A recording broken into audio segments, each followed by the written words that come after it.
vivre de ça, on ne va plus l'accepter. Si tu as tes idées, tu les défends. Aujourd'hui, on est en démocratie. Il n'est plus question pour quelqu'un de laisser dans la clandestinité, en train de comploter contre l'État malien. Mais ces questions, on est en train de les résoudre. Et je vous ai dit que les élections, j'ai dit à tout le monde, quand le président va nous donner le top départ, ça va être annoncé. Aujourd'hui, nous sommes en train de réunir tous les éléments. Pratiquement, nous avons tous les éléments aujourd'hui. À un moment donné, la date va être donnée par les autorités et on fera les élections. Mais l'élection seule ne règle pas. Et regardez en Haïti. C'est le premier pays indépendant d'Amérique latine. Ils ont fait plus d'élections que tout le monde. Même maintenant, ils sont dans des élections. Mais vous voyez que c'est le pays le plus instable. Ça prouve que l'élection seule ne résout pas les problèmes. Et d'ailleurs, les pays développés que vous voyez là, il n'y a aucun pays qui a commencé par des élections. Ils ont d'abord construit leur société. Et ensuite, on fait les élections pour choisir dans un système qui est accepté par tout le monde. Nous avons dit le système démocratique. Ça veut dire que tu viens avec tes idées, tu te bats, tu gagnes. Mais si des gens viennent t'empêcher de gagner par la corruption, par le vol, par la calomnie, on t'insulte, on te vilipende, on te traîne dans la boue, ça, ce n'est pas la démocratie.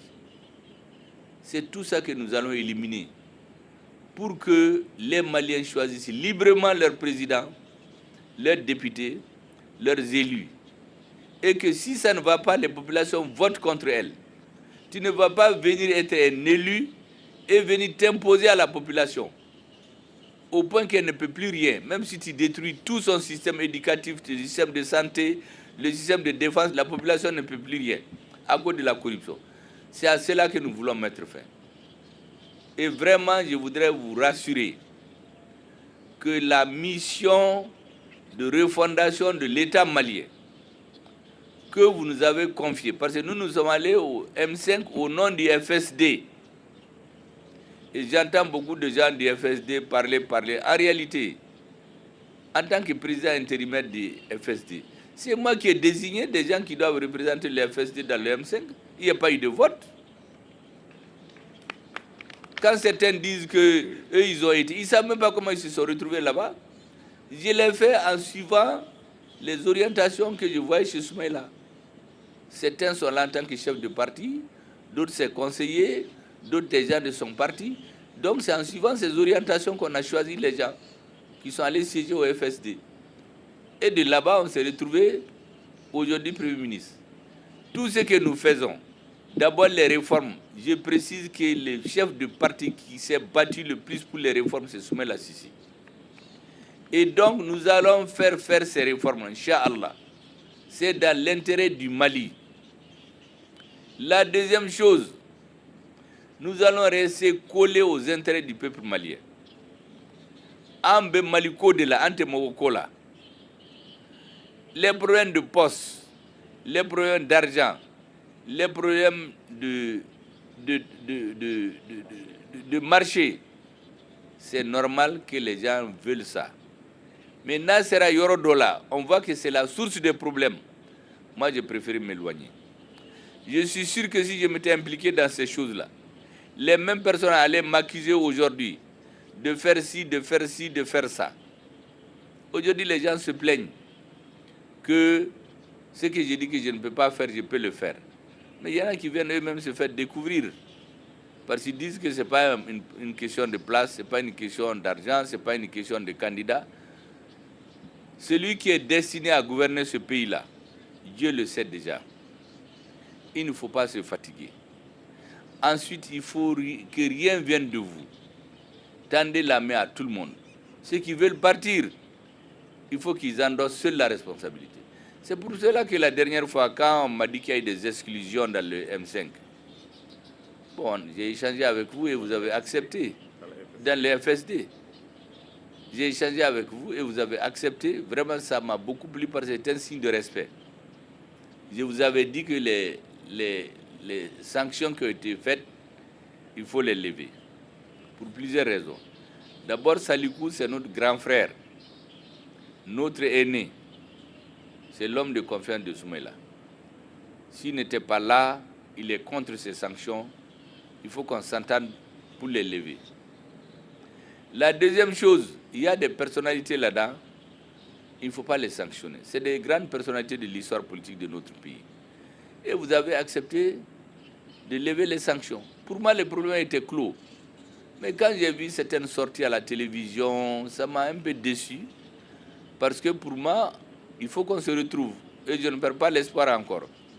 Ce qui est certain, le Mali, c'est cette transition qui va réussir à conduire le pays à bon port.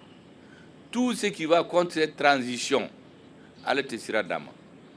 Et nous aussi, ce qu'on s'était dit, je le dis au président et il nous le répète souvent, Angana Machitonyo. Maintenant, sous le couvert de la démocratie, chercher à mettre notre pays dans le trou, on n'acceptera ça à personne. Parce que souvent, c'est sous le couvert de la démocratie que des gens viennent détruire la démocratie. Beaucoup oublient que Hitler est venu au pouvoir démocratiquement. Il a utilisé les leviers de la démocratie pour enterrer la démocratie. Donc tous les gens qui disent « Ah, Kassoro dans le fond c'est haut, il veut détruire notre pays », nous n'allons pas accepter. Mais quand Mogo Tonyo comme ça, Kabi Mogoka, Bingani, on ne va pas le faire. Le président comprend ça, nous comprenons ça, et nous parlons le même langage. Tous les gens qui vont vous dire qu'il y a des problèmes entre le président et le Premier ministre, il ne faut pas les écouter. Le président, je le rencontre chaque semaine. Nous parlons de tous les problèmes du pays. On n'a jamais parlé des problèmes entre nous, parce qu'il n'y en a pas. Moi, je connais les limites d'un Premier ministre, je sais là où il doit s'arrêter. Le chef dans un pays, c'est le chef de l'État. C'est le président. Quand quelque chose ne va pas, je lui dis. Maintenant, c'est Yoro Lambato Aletala. Nama Koto Nyogontala, Djamana Tsekatani. Ces jeunes officiers, ils ont sacrifié leur vie. Parce que le coup d'État du 18 août, là, si ça n'avait pas marché, peut-être on allait les exécuter. Les hommes politiques, on allait nous arrêter, peut-être certains pouvaient mourir, nous mettre en prison. Donc nos sorts sont liés. Et un échec de la transition, c'est un échec personnel pour eux et pour nous. Donc nous sommes condamnés à réussir. Mais nous ne pouvons pas réussir si on n'a pas votre soutien, on n'a pas votre compréhension. C'est pour cela que je voudrais encore vous remercier et vous dire que vous pouvez compter sur nous.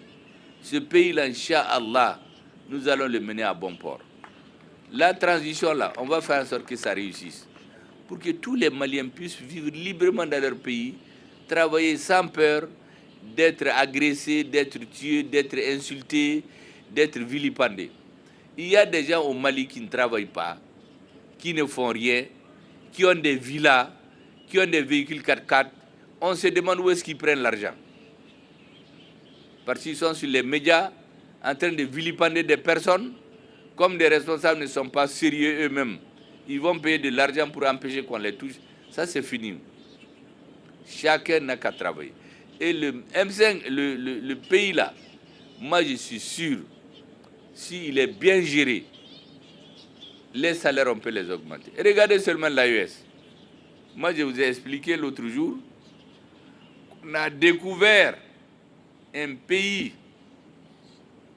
qui allait à la bourse de l'or de Toronto pour exposer la quantité d'or qu'il importe du Mali.